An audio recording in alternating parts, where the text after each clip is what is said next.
रिश्वतखोरी के इल्ज़ाम हो या फिर इसके शवाहिद के सामने आने की बात हो, कोई ना कोई हर चौथे पांचवें दिन गिरफ्तार हुआ है। ये जम्मू कश्मीर की बात है और वो लोग गिरफ्तार हो रहे हैं जो सरकारी सिस्टम को, मशीनरी को, निज़ाम को, व्यवस्था को चलाते हैं।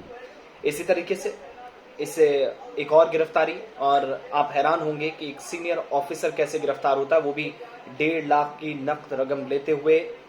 और नायब तहसीलदार रेवेन्यू डिपार्टमेंट का, जिस डिपार्टमेंट को माना जाता है कि हदबंदी एक तरह से ज़मीनों की करता है, ये वो डिपार्टमेंट जो जम्मू कश्मीर में अराजी की निशानदेही, ज़मीनों को देखता है और कानूनी एतबार से कहाँ किसको ज़रूरत होती है चीज़ों की या डॉक्यूमेंटेशन प्रोसेस की, वो सारी चीज़ें कंप्लीट करता है। लेकिन नायब तहसीलदार गिरफ्तार हुआ है और एसीबी की तरफ से इस सिलसिले में अपना ऑफिशियल प्रेस रिलीज भी जारी कर दिया गया है।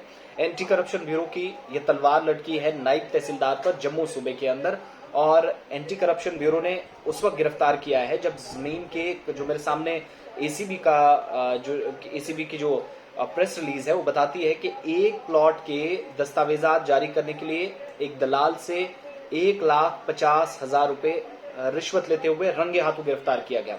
अब शिकायत पहुंची तो उसके बाद शिकंजा कैसे कसा या कैसे एसीबी ने गिरफ्तार करना, वो एसीबी से बेहतर कोई नहीं जानता।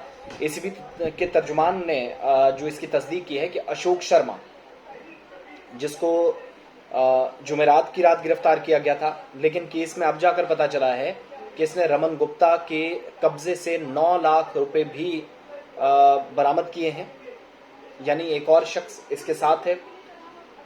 अशोक शर्मा गिरफ्तार होता है और रमन गुप्ता के कब्जे से 9 लाख रुपए। अब देखिए तार कहां से जुड़े हैं।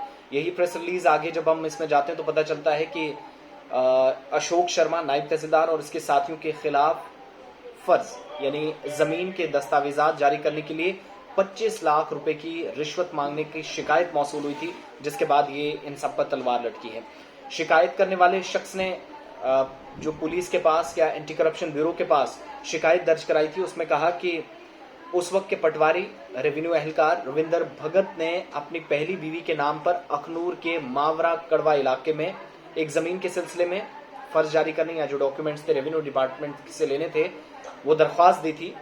लेकिन इल्जाम यह है शिकायत करने वाले का, जो अपना हाल भी सुना रहा है, कि दरख्वास्त दाखिल करने के बाद शर्मा और भगत, ये दोनों जो मैंने शुरुआत में नाम बताए, रमन गुप्ता और अशोक शर्मा, एक नायब तहसीलदार है इनमें, तो इन्होंने क्या किया कि अपने टाउट, जो शिकायत करने वाला जो इल्जाम लगा रहा है कि दरख्वास्त दाखिल करने के बाद अशोक शर्मा और जो रमन गुप्ता है, दोनों ने अपने टाउट रमन गुप्ता के जरिए शिकायत कुनंदा से राब्ता किया और फर्ज जारी करने के लिए 30 लाख रुपए की रिश्वत तलब की। अब देखिए मामला 1.5 लाख लेते हुए गिरफ्तार हुआ, 25 मांगे गए थे, 9 लाख एक से गिरफ्तार होते हैं, 30 मांगी गई थी, उसमें से 25 पर आकर फाइनल डिसीजन होता है कि इतने आपने देने हैं।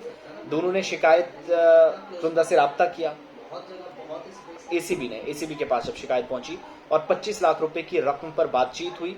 शिकायत करने वाले शख्स को जमीन के दस्तावेजात की एक डिजिटल कॉपी भी रमन गुप्ता और अशोक शर्मा देते हैं, जिसे इस जगह से मुंतकिल कर दिया गया था। जमीन एक जगह से ट्रांसफर करने के लिए दूसरी जगह अगर 30 लाख रुपए नायब तहसीलदार ले रहा है तो आप अंदाजा लगाइएगा कि सिस्टम के अंदर फॉल्ट नहीं, ये नासूर कैसे एक सिस्टम के अंदर है, इसको खत्म करना क्यों जरूरी है। असल कॉपी को अपने पास रखा उस शख्स ने और असल दस्तावेजात जिसकी शिकायत थी उसको देने के लिए 25 लाख रुपए का मुतालबा किया। काम भी कर दिया।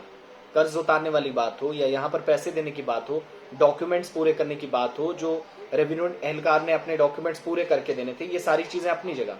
लेकिन कहा कि अब ओरिजिनल कॉपी तभी मिलेगी जब आप मुझे 30 लाख रुपए देंगे। इस पर क्या होता है कि शिकायत कुनंदा जो है उसने अफसरान के खिलाफ मुनासिब कार्रवाई के लिए एसीबी से रुजू किया। अब ऐसे शख्स भी जम्मू कश्मीर के अंदर हैं, ऐसा व्यक्ति ये निकला है, ऐसे लोग भी जो अपने हक के लिए एसीबी तक पहुंच गए, शायद इसकी पहुंच ना होती लेकिन पहुंचे, और एसीबी ने केस दर्ज किया, जाल बिछाया, जिस दौरान अशोक शर्मा और उस वक्त घरोटा में तैनात थे रिश्वत लेते हुए, उन्हें तो पकड़ा गया, लेकिन 9 लाख रुपए इनके एक और साथी जो पी गुप्ता बताया जाता है, रमन गुप्ता बताया जाता है, जिसके पास कॉपी इस वक्त भी ओरिजिनल है, लेकिन पैसे देने के बाद कह रहा था कि आप पैसे दीजिए फिर मैं आपको दूंगा। तमाम मुलजिमान के रिहायशियों की भी यानी घरों की भी तलाशी ली गई और गुप्ता जो है यानी शर्मा और गुप्ता ये जो मिलकर काम कर रहे थे, इनके कब्जे से 9 लाख रुपए जब्त किए गए। अब अंदाजा लगाइएगा, वो डिपार्टमेंट जो जमीनों के डिमार्केशन या हदबंदी करते वक्त लोगों के साथ इंसाफ करने की दुहाई देता है, वो 30 लाख रुपए लेता है जमीन ट्रांसफर करने के, और उसके बाद भी जमीन ट्रांसफर कर देता है, ओरिजिनल डॉक्यूमेंट्स अपने पास रखता है। अब जाकर जाल बिछा। 2 दिन इस कार्रवाई को हो गए, लेकिन खबर आज बताने का मकसद कि कार्रवाई अब हतमी मोड़ पर पहुंची है, जहां 3 से 4 लोग और इसके शिकंजे में हैं। कुछ छोटे लोगों को भी साथ रखा गया होगा, जाहिर सी बात है। लेकिन अच्छी बात यह है कि नायब तहसीलदार, जो खुद को नायब कहलाता था, काम तहसीलदार की तर्ज पर करने की सोचता था, और 30 लाख रुपए उसके और उसके साथी ने शख्स से मांगे। जिस शख्स से शिकायत की, उसका नाम हम आपको नहीं बता सकते, कॉन्फिडेंशियल कुछ चीजें रखनी होती है ऐसे हसास मामलात में। अब जाकर रंगे हाथों ये शख्स गिरफ्तार हुआ। 1.5 लाख एक से पकड़े गए जो 1.5 लाख ले रहा था। जब उसके कहने पर कार्रवाई हुई, जुबान खोली, तो एक और उसका दोस्त पकड़ा गया, 9 लाख उसके घर से। फिर जाकर खुलासा हुआ कि इन्होंने तो 30 मांगे थे, 25 पर आकर फाइनल बात हुई। तो ये सारा सिस्टम है रेवेन्यू डिपार्टमेंट का, महकमा माल का, जम्मू कश्मीर के अंदर। अगर आपके पास भी कोई ऐसी शिकायत हो तो एसीबी से रुजू कीजिएगा, क्योंकि एसीबी बहुत एक्टिव है। पिछले कुछ दिनों के दौरान पुलिस के एहलकार, जिनमें एक आपको याद होगा कि एक पुलिस अफसर पर भी पुंछ लोरन के अंदर बात आई थी, और उसके बाद सांबा से गिरफ्तारी हुई, बांडीपुरा से गिरफ्तारी हुई। ये तमाम लोग वो हैं जो सरकार में बैठे हैं, यानी सरकारी डिपार्टमेंट्स में काम करते हैं। कोई आम व्यक्ति नहीं है कि गया रिश्वत दी। रिश्वत लेने वाले सरकारी मशीनरी को चलाने वाले हैं।